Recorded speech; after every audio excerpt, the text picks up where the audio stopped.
반갑습니다. 오늘 시편 42편 말씀을 함께 나눌게요. 5절 말씀을 읽겠습니다. 내 영혼아 내가 어찌하여 낙심하며 어찌하여 내 속에 불안해하는가. 너는 하나님께 소망을 두라. 그가 나타나 도우심으로 말미암아 내가 여전히 찬송하리로다. 아멘. 혼자인 것 같을 때 하나님께 소망을 두십시오라는 제목으로 말씀을 나눕니다. 시편 42편은 시편 두 번째 권, 총 5권으로 되어 있다고 그랬잖아요. 두 번째 권의 첫 번째 시편이죠.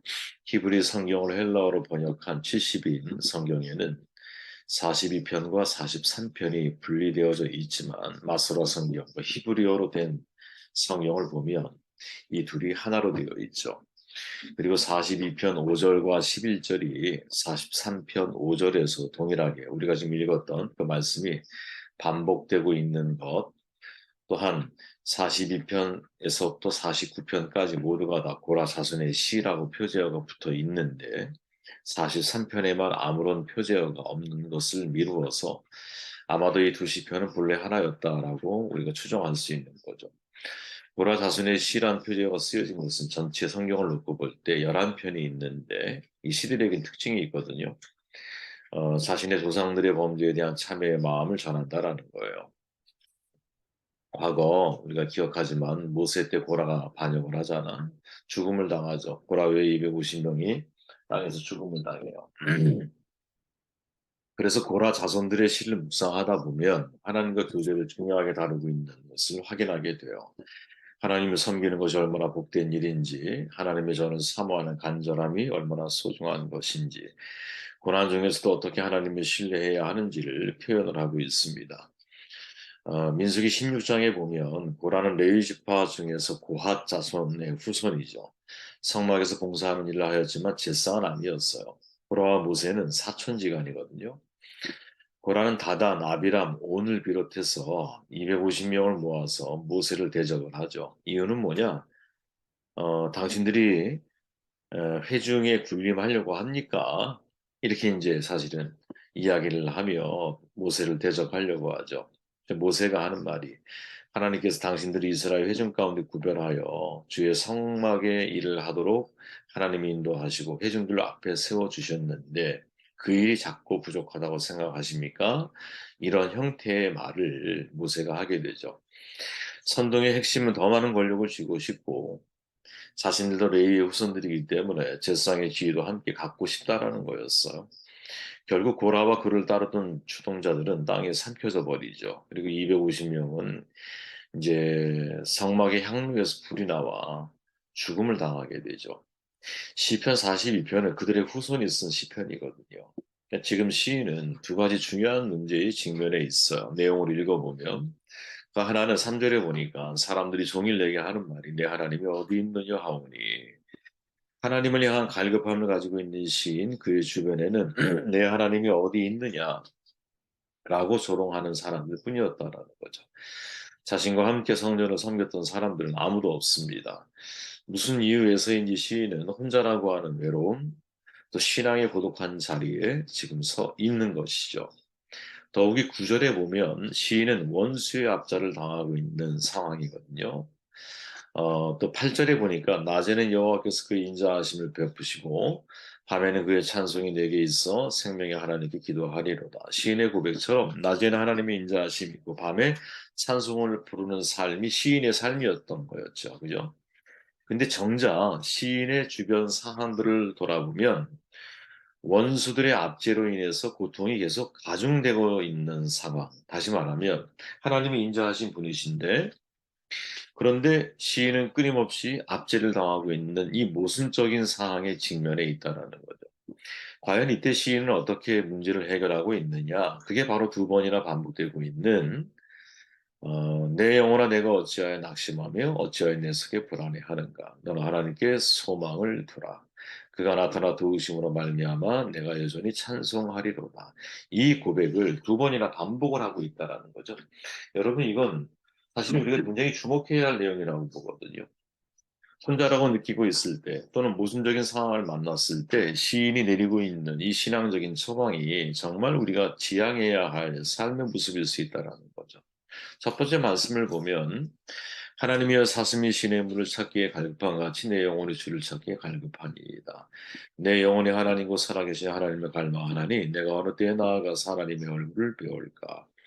지금이 어떤 역사적인 사건으로 특정할 수 있는 것은 아니에요. 그러나 시인은 분명 하나님을 예배할 수 없는 상황에 놓여 있는 것이 분명합니다. 표제어에 소개되었듯이 만일 이 시편이 고라 후손들에 의해 기록된 마스길은 교훈이라는 뜻이거든요. 마스길 시라는 것을 감안할 때 고라가 250명을 더 선동해서 더 많은 권력을 확보하게 도전했던 일로 인해서 하나님의 심판을 받은 것을 염두에 두어야 되는 것이죠. 그렇게 하나님의 얼굴을 배울까라고 한 이 번역된 표현은 하나님의 성소에 나아가는 것에 대한 표현이거든요. 그러니까 시인은 하나님께 나아가 예배하고 그분과 교제를 하고 싶어 해. 그것이 명령이 아니라 또 의무가 아니라 정말 그렇게 하고 싶은 마음이 시인에겐 있는 거거든요. 그것이 영적인 갈급함으로 이어지면서 사슴이 시냇 물을 찾기 갈급한 것처럼 자신이 하나님을 갈망한다고 고백을 해요. 6절에 보니까 요단 땅과 헤르몬과 미살산에서 주를 기억하나이다. 성전에서 사실은 있고 어느 정도 거리가 먼 위치에 지금 시인이 놓여 있는 것이고 성전을 바라보면서 그러한 갈망을 지금 고백하고 있는 거거든요. 그런데 문제는 그런 사람 그를 사람들이 조롱을 한다는 거예요. 3절에 보니까 사람들이 종일 내게 하는 말이 내 하나님이 어디 있느냐 하오니 내 눈물이 주야로 내 음식이 되었도다. 지금 이 조롱하는 사람들은 무신론자들이 아니거든요. 시인 주변에 있는 사람들이에요. 신을 믿는 사람들이에요. 근데 이들이 볼 때 시인이 자신이 믿는 하나님이 마치 없는 것처럼 느껴지는 거죠. 시인이 아무리 하나님을 찾아도 만나주지 않는 하나님. 위로가 필요할 때 돕지 않는 하나님. 존재하기는 하지만 마치 시인에게는 없는 것 같은 그런 존재. 마치 우리가 아이들 서로 막 싸울 때 이제 그런 말 하잖아요. 야, 니네 아빠 어디 있어? 이렇게 놀리는 것과 비슷한 그런 이제 느낌으로 사실은 이 구절이 기록되고 있다라는 그런 조롱의 말을 들어도 지금 시인은 딱히 반박할 수가 없는 상황이었어요. 왜? 지금 시인은 하나님이 내가 하나님을 그렇게 갈급하게 사슴이 시냇 물을 찾듯이 찾고는 있지만 그 하나님을 경험할 수 없는, 그 하나님을 만날 수 없는 상황에 시인은 직면해 있는 거죠. 그죠? 그래서 시인이 할 수 있는 건 오직 뭐냐? 우는 것밖에 없는 거예요. 눈물이 주야로 내 음식이 되어도다라고 표현을 하는 거예요. 하나님을 갈망하지만 하나님을 만날 수 없고 하나님을 느낄 수 없고 사람들은 그런 시인을 바라보면서 야, 네 하나님이 어디 있어? 라고 말하고 있는 상황. 그때 이 시인이 느낄 수 있는 감정이 뭐냐? 완전한 외로움이죠. 그죠? 완전한 고립되기죠. 인생을 살아가다 보면 여러분, 우린 정말 이럴 때가 있다고 봐요. 나 혼자 있는 것 같은 느낌이 들 때.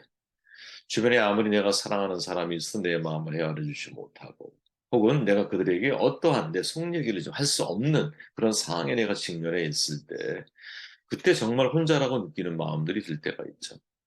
저도 그렇고 여러분도 그렇고 인생을 살다 보면 이런 때가 분명히 있다고 봐요. 물론 그럴 때라도 되도록이면 혼자 있는 시간들을 갖기보다는 가까운 지인이나 혹은 내 마음을 이해할 수 있는 사람이나 혹은 내가 하나님 앞에 나와서 내 속마음을 토로하고 내가 교제의 어떤 끈을 놓지 않고 살아가는 게 정말 중요한 인생의 방법이긴 하지만 그러지 못할 때가 있다라는 거죠.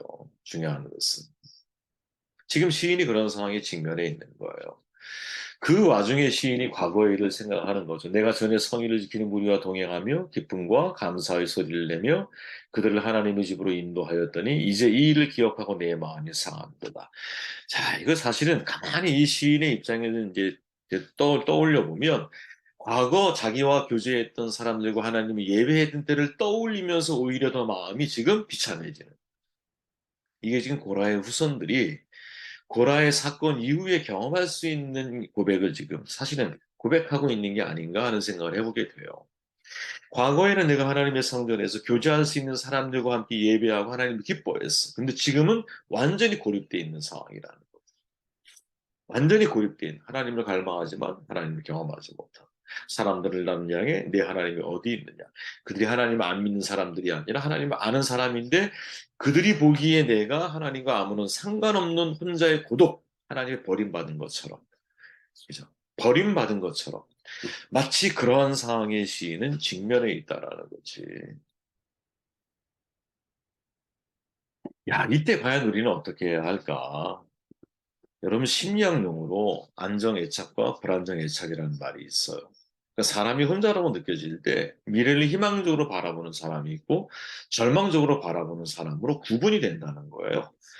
안정애착이 있는 사람은 미래를 그래도 희망적으로 바라보고 불안정애착이 있는 사람은 미래를 절망적으로 바라본다. 그럼 이 차이가 뭐냐? 과거에 내가 누군가로부터 친절과 사랑을 받아본 이 따뜻한 내 기억, 이 따스한 기억을 가지고 있는 사람은 여러분, 미래를 희망적으로 바라보는 선택을 51% 그래도 더 할 수 있게 된다라는 거예요. 저는 이 말이 굉장히 사실은 그 책을 읽으면서도 마음속에 와닿았는데, 예, 우리 그렇잖아요. 왜 사람들이 마지막 자기의 목숨을 끊을까요? 그거는 나를 생각하고 나를 위로하고 내 기억 속에, 저 사람은 내 편이라고 하는 사람이 한 명이 없는 거야. 그 한 명이 없을 때 인생을 정돈하게 되는 거거든요. 그걸 다른 말로 표현해 보면 안정애착인 거죠. 그러니까 우리가 인생을 살아가면서 누군가 내 곁에 서서 나에게 아주 가장 궁극적이고 힘들고 어려운 순간에 나를 위로해줬던 기억, 나를 따뜻하게 대해줬던 기억을 가지고 있다면 그 사람은 희망이 있는 거지. 근데 시인은 그분이 누구? 하나님이어야 한다라고 말을 하는 거죠. 그래서 생각해 보십시오. 전에 내가 성전을 오가면서 교제를 나눴던 수많은 사람들, 그 기억만 생각하면 지금이 오히려 너무 고통스러워. 왜? 하나님을 간절히 찾아도 느끼지를 못해. 또 주변 사람들은 마치 내가 하나님의 버림받은 인생인 것처럼 나를 조롱을 해. 네 하나님이 어디 있어? 이렇게 말을 하고 있어요. 그럼에도 불구하고 시인이 다시 어떻게 말을 해요?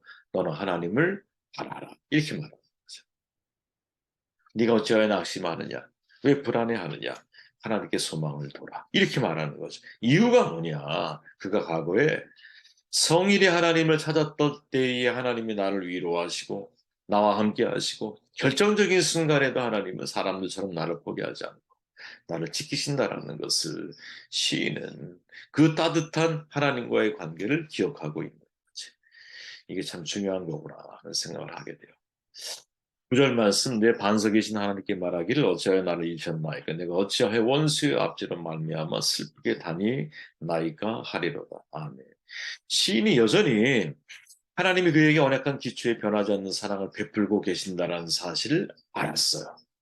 그래서 8절에 보면 그가 사용한 단어가 뭐냐면 하나님이 아니라 언약의 이름이 여호와라고 하는 이름을 사용. 여호와라고 하는 말, 그 이름은 사실은 그 속에 언약적 관계에 대한 중요성이 담겨 있는 이름이거든요.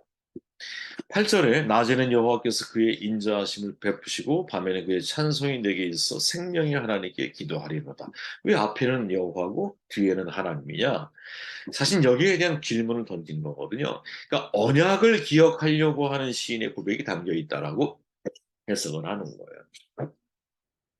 그런데 문제가 뭐냐면 구절에 보니까 내 반석이신 하나님께 말하기를 어찌하여 나를 잊으셨나이까 내가 어찌하여 원수의 압제로 말미암아 슬프게 다니나이까 하리로다. 하나님을 생각해 보니까 자신이 지금 처해 있는 상황이 더욱 모순적인 상황처럼 느껴진다라는 거죠. 무슨 말이냐? 내가 의지할 수 있고 기댈 수 있고 믿을 수 있는 하나님이 계시는데 왜 나는 지금 원수의 압제 때문에 슬퍼할 수밖에 없는가? 참 여러분 이런 모순적인 신앙의 딜레마를 여러분 경험해 보신 적이 혹시 있으신가요? 아마 제 개인적인 생각에는 충분히 아마 이런 경험들을 아마 해 보셨을 거예요. 그죠? 인생을 살다 보면 모순적인 상황을 만날 때가 있다라는 거지. 우리가 욥기를 보면 악인의 형통과 의인의 고난, 이거 상호 모순 아닙니까? 이 세상을 놓고 가만히 보면 정직하게 인생을 살았는데 더 힘들고 어렵게 삶이 풀려가. 이게 진짜 상호 모순 아닙니까? 그러니까 신앙적인 입장에서 놓고 볼 때 모순이라는 거죠. 내가 선한 일을 했는데 도리어 내가 피해를 입어. 이거 상호 모순이죠. 성실하게 일할수록 더 상황이 나빠져. 요셉이잖아요. 성실하게 일을 했는데, 그죠? 감옥에 내가 갇혀. 여러분 이건 정말 상호 모순이잖아요. 성령의 인도하심을 통해서 마게도냐로 갔는데 빌립보 감옥에 갇혀. 물론 결과를 우리는 아니까 그 상황을 놓고 여러분 별로 긴장하지 않고 바라보지만 그 상황에 딱 직면했을 때 그죠? 가만히 생각해 보십시오. 성령의 인도하심으로 복음을 전하러 마게도냐에 갔는데 감옥에 내가 갇혀. 이거 정말 엄청난 상호 모순이거든요. 내가 정말 사랑하고 그들을 위해서 복음을 증거하기 위해 갔는데 가자마자 내가 어, 원주민들에 잡혀서 아주 비참하게 내가 죽음을 당해. 그죠? 그것을 가족이 그것을. 근데 그 가족이 다시 그 속에 들어가요. 복음을 증거하러. 이게 정말 역사적으로 있었던 미국의 선교사님의 이야기 아닙니까? 그죠? 상호 모순이라는 거죠. 그런데 이런 상호 모순적인 상황에서도 시인은 뭐라고 말하느냐? 내 영혼아 내가 어찌하여 낙심하며 어찌하여 내 속에 불안해하는가. 너는 하나님께 소망을 두고 나는 그가 나타나 도우심으로 말미암아 내 하나님을 여전히 찬송하리로다. 상황은 달라지지 않아요. 동일한 상황 속에 있지만 이 상황에 대한 해석을 상호 모순으로 내가 받아들일 것이냐 아니면 이 상황을 하나님이 협력하여 선한 결과로 만드실 거라고 하는 믿음을 가지고 하나님의 도우심을 구하며 그의 나타나심을 기대하며 이 상황을 내가 맞이할 것인가. 이 질문을 우리에게 던져주고 있다라는 거예요. 지금 42편, 43편은 한 편의 시편으로 놓고 보면 여러분 이 똑같은 내 영혼아 내가 어찌하여 낙심하며 하나님께 소망을 두라 라고 하는 이 표현이 세 번이 반복이 돼요.